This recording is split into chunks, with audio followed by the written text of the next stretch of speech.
Bwana, mambo vipi?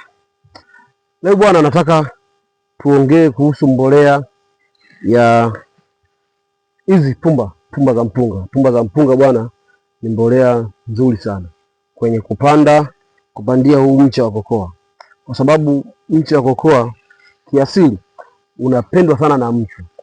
Kwa hiyo unapopandia sasa hii pumba ya mpunga, ni kwamba ukichanganya kwenye udongo, mchwa akiwa anaingia kwenye lile shimo ili kwenda kushambulia huu mche, hizi pumba bwana zitakuwa zinamchoma choma. Sawa eh? Kwa hiyo hataweza kufikia huu mche. Sawa eh? Hataweza kufikia huu mche. Kwa hiyo sasa huu mche bwana utabaki salama.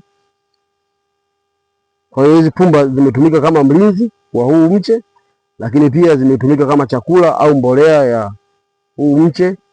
Lakini pia hizi pumba ukiweka nyingi kwenye shimo zinasaidia kutunza maji kwenye shimo. Sawa, kwa maana maji yanakuwa yakauki mapema ndani ya shimo. Kwa hiyo hii ni faida ya hizi pumba. Sawa, ya hizi pumba za mpunga.